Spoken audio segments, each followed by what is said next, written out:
معزز سامعین کرام، الحمدللہ ہم نے اور آپ نے کل اور اس سے قبل عقائد دو جہاں صلی اللہ تعالیٰ علیہ وسلم کے حیات مبارکہ سے قبل کے حالات اور آپ کی پیدائش شریف کے حالات کل تک ملاحظہ کیے۔ آپ نے اپنی بچپن کا وہ وقت جسے ایام رضاعت کہا جاتا ہے، یعنی دودھ پینے کا وقت، 2 سال تک حضرت بی بی حلیمہ سعدیہ رضی اللہ تعالی عنہا کے گھر پر آپ نے گزارے۔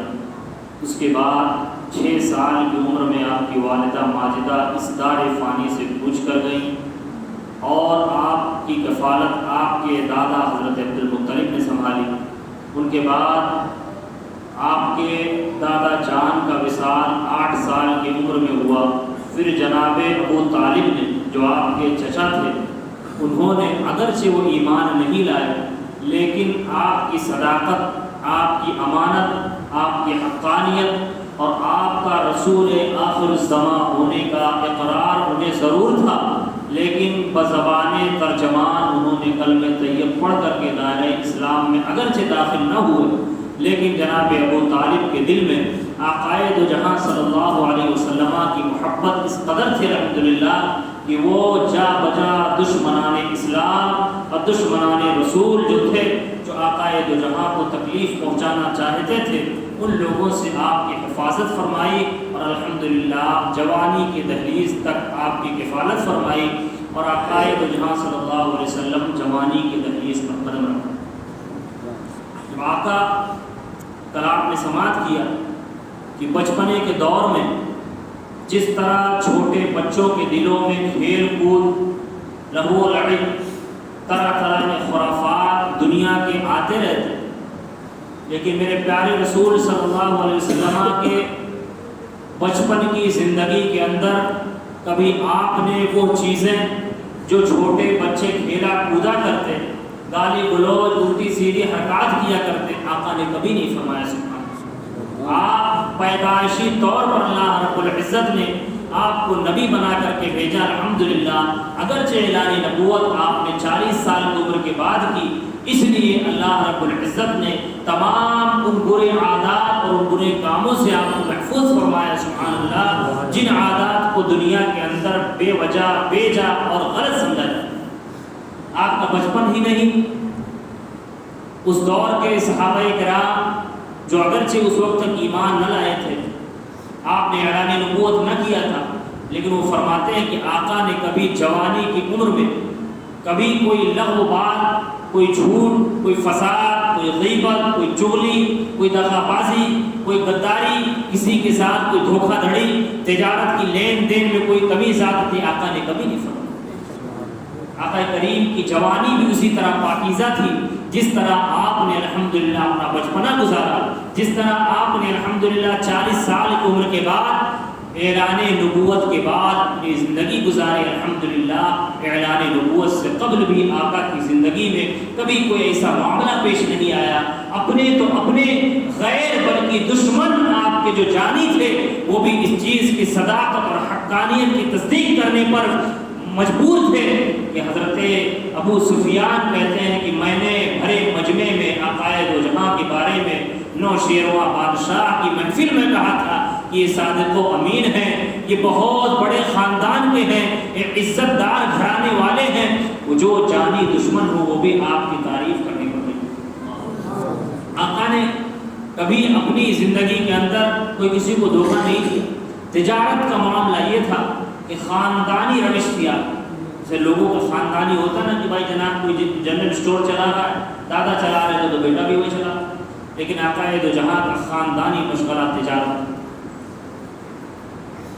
آقا کریم جب اپنے چچا ابو طالب کے حفاظت میں تھے تو ابو طالب بہت بڑے تاجر تھے، ان کے ساتھ شام، روم، مصر اور دیگر ممالک کے سفر پر آپ تجارت کے لیے تشریف لے جائے۔ آتے جاتے آپ کو تجربہ ہوا، جب جوانی کی دہلیز پر آپ نے قدم رکھا تو الحمدللہ آپ نے بھی وہی انبیاء کرام کا جو مشغلہ تھا، اکثر انبیاء کرام نے اپنی زندگی کے اندر تجارت فرمائی، اور سبحان اللہ ہمارے پیارے آقا نے بھی تجارت کی جو اپنا مشغلہ ہوا۔ ایک صحابی رسول فرماتے ہیں کہ آقا کریم کی تجارت کے لین دین میں اس قدر معاملہ بہتر تھا کہ لوگ اتنا یقین کرتے کہ آقا دو جہاں صلی اللہ علیہ وسلم کو آپ کے دشمن ہونے کے باوجود بھی صادق و امین کے نام سے بیانہ اور پہچانا کرتے۔ صادق کے معنی سچا اور امین کے معنی امانتدار، یعنی دشمن بھی اس چیز کو تسلیم کرنے کو تیار تھا کہ یہ بے شک سچ بولنے والے ہیں، امانتدار ہیں، دھوکہ دڑی نہیں کرنے والے ہیں، لوگوں کے ساتھ دغا بازی نہیں کریں گے، لہذا لوگ اپنے مال تجارت کو آقا کے حوالے کر دیا۔ صحابی رسول فرماتے ہیں کہ اعلان نبوت سے پہلے ایک بار میرا معاملہ حضور سے پیش آیا، کچھ مال تجارت میں نے آقا دو جہاں صلی اللہ علیہ وسلم سے خریدا اور پیسے کچھ ادا کیے، کچھ پیسے میرے پاس نہیں تھے، آقا سے مہلت مانگی تو حضور میں تھوڑی دیر میں 1 سے 2 گھنٹے کے بعد یا کل فلاں اسی وقت میں آپ کو لا کر کے دے دوں۔ کہتے میں بھول گیا۔ ایک دن گزرا، دوسرا دن گزرا، جب تیسرا دن آیا تو مجھے یاد آیا کہ اللہ اکبر، محمد عربی صلی اللہ علیہ وسلم کا فلاں مال میرے پاس باقی ہے جو میں نے ادائیگی کے لیے وعدہ کیا تھا، اور فلاں وقت میں نہیں دے سکا، لہٰذا جس وقت کو میں نے وعدہ کیا تھا تیسرے دن میں اسی وقت پر پہنچا۔ اللہ اکبر فرماتے ہیں کہ میں نے آقا کریم کو اسی جگہ پر کھڑا پایا، میں نے جب دیکھا تو میں قربان جاؤ پیارے، کہتے ہیں میں نے جب دیکھا تو میں اش کرنے لگا کہ اللہ اکبر، آقا 3 دن سے کھڑے، حالانکہ اعلان نبوت نہیں کیا، اس وقت تک کوئی معاملہ ایسا پیش نہیں آیا۔ کہتے ہیں کہ میں نے پوچھا اے محمد عربی صلی اللہ علیہ وسلم آخر ماجرا کیا ہے، آپ نہیں 3 دن سے کھڑے؟ فرمایا نہیں، تو آیا کیوں نہیں؟ کہنے لگے میں بھول گیا۔ آقا نے فرمایا کہ میں اسی وقت روزانہ آ کر کے کھڑا ہوتا تھا کہ کہیں ایسا نہ ہو کہ تو اپنے وعدے کے مطابق آئے اور محمد عربی اپنے وعدے کے مطابق نہ پہنچ سکے، لہٰذا میں اس وقت پہ تینوں دن آ کر کے کھڑا ہوا، تو نہیں آیا تو میں چلا گیا، اور الحمدللہ آج تیسرا دن، آج تو ہمیں صرف اس چیزوں کو، سیرت رسول کو واقعے کے طور پر نہیں سننا کہ جناب سن لیے بس حضرت بیان کر دیے، مٹھائی آ کے کھا لیا چلے گئے۔ سنانے کا مقصد، بیان کرنے کا مقصد اپنی زندگی میں عملی جامہ پہننا ہے۔ ہمیں سیکھنا ہے ہمیں زندگی گزارنی کیسے ہے، ہمیں سیکھنا ہے ہمیں تجارت کرنی کیسے ہے، ہمیں لین دین کیسے کرنا ہے، صداقت اور امانت سچائی کیا چیز ہے، ہمیں اپنی زندگی کے اندر اس چیز کو کس طرح سے پیرونا ہے اور اس پر عمل پیرا کیسے۔ تو پوائنٹ کی باتیں جو اس کو لو، سمجھو کہ آقا کریم نے ہمیں زندگی جینے کا سلیقہ کیسے سکھایا۔ میرے عزیزو، آقا دو جہاں صلی اللہ علیہ وسلم کی جوانی اس طرح گزرتی رہی۔ فرماتے ہیں کہ جب آپ 20 سال کے ہوئے تو کعبۃ اللہ شریف کی تعمیر نو کا وقت آیا۔ سیلاب کی وجہ سے آج بھی وادی جو ہے جہاں پر کعبہ شریف موجود ہے، 4 جانب پہاڑیوں سے گھری ہوئی، جب بارش ہوتی ہے تو ساری پہاڑیوں کا پانی آج بھی حتیم کعبہ کے اندر بھر جاتا ہے، اتنا پانی بھر جاتا ہے طواف کی جگہ پر۔ اس زمانے میں بہت پرانی عمارت تھی، حضرت ابراہیم خلیل اللہ علیہ نبینا علیہ الصلوۃ والتسلیم نے جو تعمیر فرمائی تھی، اس کے بعد سے آقا کے زمانے تک کوئی دوسری تعمیر نہیں۔ تو فرماتے ہیں کہ آقا کے زمانے میں آقا وہی 25 یا 20 سال کے تھے، 20 سال کے ہمارے بندے۔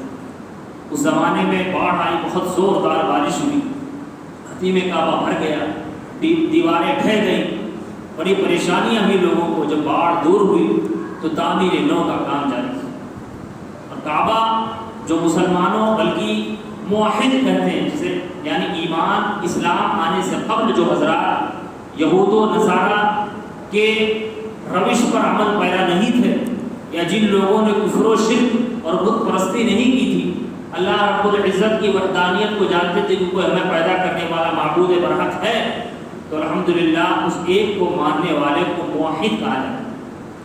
تو وہ حضرات، ان کا مرکز کعبہ شریف تھا، دیکھا تعمیر نو ہو رہی تو جناب آج بھی ہمارا اور آپ کا معاملہ یہی کہ جہاں پر دیکھا کہ ذرا نام کا معاملہ ہے، یہاں پر میرا نام ہوگا تو گردنیں کٹ جاتی ہیں. وہ کام بند ہو جائے چلے گا لیکن نام ہونا چاہیے. اس کا کیسے ہو گیا؟ میرا ہی ہونا چاہیے. یہ ہے کہ نہیں معاملہ؟ آج بھی ہے. دین کا کام بھاڑ میں جائے لیکن جناب نام ہمارا ہونا چاہیے. تو یہی مسئلہ اس وقت بھی تھا. قریش کے قبیلے آپس میں لڑنے لگے کہ ہم بنائیں گے ہم بنائیں. لوگوں نے مل کر کے بنایا. اب جب حجر اسود جو جنتی پتھر ہے اس کو نصب کرنے کا معاملہ آیا تو وہی معاملہ آ گیا کہ ہمارا ہی نام ہونا چاہیے، دوسرے کا نام کا آیا. قبیلے کے اندر الگ الگ لوگ تھے. وہ لڑ رہا ہے کہ ہم لگائیں گے اس پہ نصب کریں گے، وہ لڑ رہا ہے ہم لگائیں گے. یہاں تک کہ تلواریں نکل آئی، مار کاٹ ہونے لگی. بعد میں ایک بوڑھے بزرگ جو قریش کے تھے، بوڑھوں کا دماغ زیادہ کام کرتا ہے الحمدللہ، لمبی سوچ پرانی ہوتی ہے، تو انہوں نے یہ بات رکھی کہ مار کاٹ مت کرو. کل کعبہ شریف کا جب دروازہ، حرم شریف کا دروازہ کھلے گا، سب سے پہلا شخص جو صبح صادق کے بعد حتیم کعبہ کے اندر داخل ہوگا، وہ جو کہہ دے گا اسی کی بات مان لیجیے. اللہ رب العزت کا کرم ہوا اور آقا ویسے ہی الحمدللہ لوگوں کے لیے رحمت بن کر آئے. سبحان اللہ.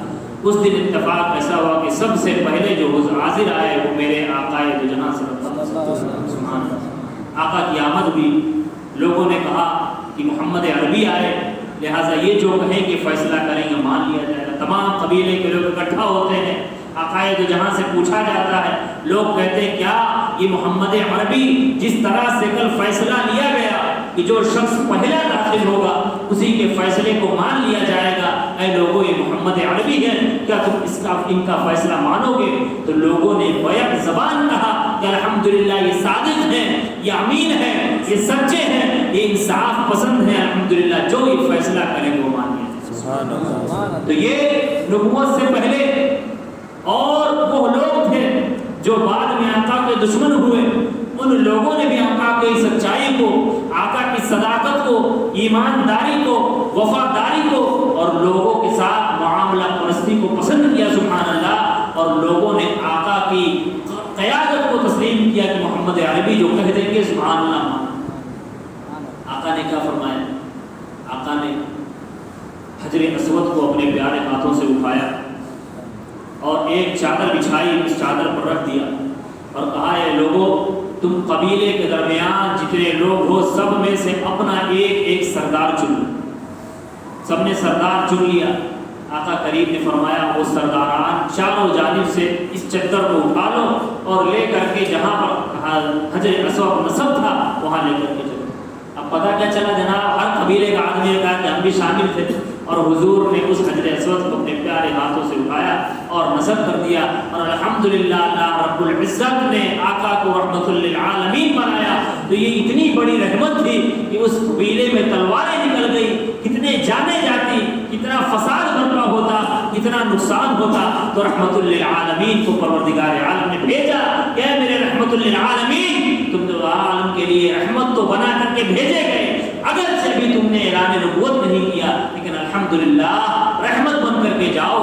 اور اس قبیلے کے اندر جو خون و جدال ہونے والا، قتل و جدال ہونے والا ہے، اس کو روک لو. سبحان اللہ. اللہ کے حکم سے آقا دو جہاں رحمت بن کر کے آئے اور اس قتل و جدال کو روک لیا. میرے عزیزو، یہ ہمارے آقا کا مرتبہ تھا، یہ سچائی تھی، یہ مقام تھا.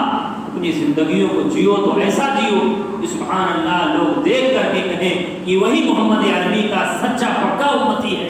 جو صادق تھے تو یہ بھی صادق ہوگا، جو امین تھے تو یہ بھی امانت دار ہوگا، جو لوگوں میں انصاف کرنے والے تھے ان کا امتی ہے تو یہ بھی انصاف پسند. لیکن آج ہمارا معاملہ یہ ہے کہ جناب کافر بھی یہ کہنے کو تیار ہے کہ مسلمان اس پر بھروسہ نہیں کرتے.